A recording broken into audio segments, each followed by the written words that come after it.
So here we are today with Laurie Mika, one of our, if Stampington were a university, our faculty would be the artists, and we are so grateful to have you as part of our faculty. Laurie. I love it. I love it.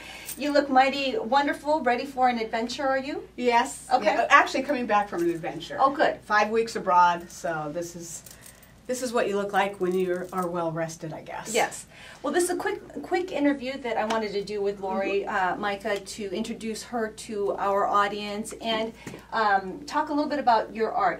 In the years that I've known you, I've learned some about your art and some insights that you have and hopes that you have for the viewing community. And what I thought was interesting is that something that I read about you where you said that when you make your pieces that there is quite a bit of significance that you have while you're making it, that there are messages that you're thinking about, and that you would be fine with those messages being conveyed, or that you would also be fine with a person looking at it and actually deriving a completely new message altogether. Right. Tell us about why you think that that's okay and what that process is like for you. Well, I think really kind of nailed it there, that it's not only just about, I know when I've created a piece what I'm trying to imbue in that piece, or the message, or all the components that come together in creating the piece are personal to me, because a lot of them contain pieces of fragments of things that I've collected, treasures from travels and things that I can't replicate.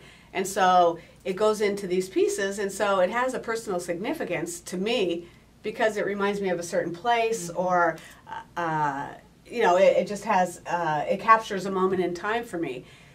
People aren't going to know that when they buy a piece or when they view a piece, so it really is up to them to use their own personal vocabulary to come up with meaning and significance to them of what it's trying to say to them, or whatever. There's lots of little hidden things, though, that I know that are there, that, you know, it's fun for me to know that they're there, but if people never see it or don't know, that's okay too. Right. You know, they'll come up with their own. Maybe like a seamstress who puts an extra special something in the lining that may never be discovered. Right. So that's interesting that you have lots of little fragmented messages in your pieces. Is there a general overarching theme, if you will, that maybe at the end of the day you hope would summarize what you're trying to say? I would say that, well, for me it's a synthesis of all of, you know, kind of my life experience, where I've traveled, and things that have influenced me have all kind of come together in these pieces. You know, it's hard to say exactly how, you know, how that works. It's a mixture. It's a mixed media mosaic. Right, and yeah, and it's an evolving process, and things have really, you know, when I look at these, you know, the pieces that I'm working on now are really different. Yeah. And they actually have some curves in them, which are really different for me. Yeah, that is. You know, and they're more figurative, larger pieces, and I've recently been very influenced with kind of the Mexican folk art, Madonnas, or the South American, you know, virgins, and so I'm working on a piece right now that's called A Virgin of Valencia, with pieces that I got at the flea market when I was in Valencia, Spain, and it's all coming together in this piece and whatever, so it's... and what about, I just want to touch on a couple of other things. One is, you know, to some people, including myself, I mean, I think approaching the idea of working with clay is just, it's a big deal. It's a big commitment. It's kind of scary. How would you advise people who want to try to embark on that, but they have created this big mental block because it seems so hard? Oh gosh, that's really a misnomer, because clay is the most forgiving of mediums. I mean, if you make this this center thing and you mess it up somehow, you just roll it up in a ball and re-roll it. I mean, there's always room to go back or start over, or you know, it's a very malleable, just it's a wonderful, versatile medium.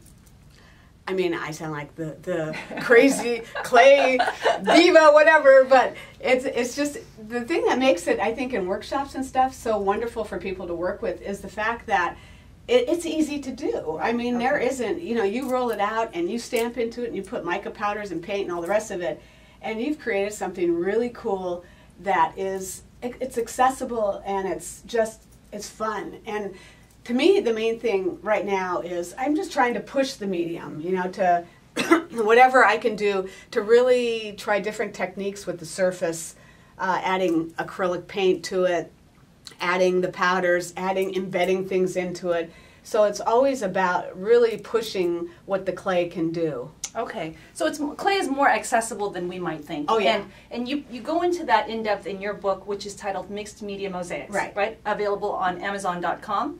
And the final thing I wanted to ask is, when I ask various people, what's a word that comes into your mind when you think of Laurie Mika's art?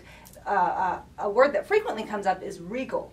So how do you respond to being described as regal? Or your love art? it. I love it. Who could not love that? Who cannot love that? Okay, way before the whole crown thing was as popular as the crown thing is now, years and years ago, I mean, that was always just is imagery that has always just really permeated my artwork and has really drawn me in.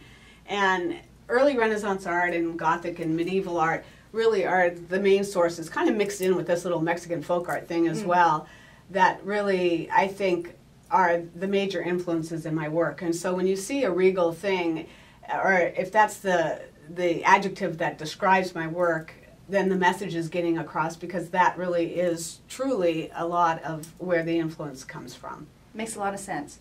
Well, I think that's it for our interview with Laurie Mika. We thank her for joining us today. And I guess, in a way, the message is it's accessible. So get over it, because we are queens after all. Thank you. Thank you very much.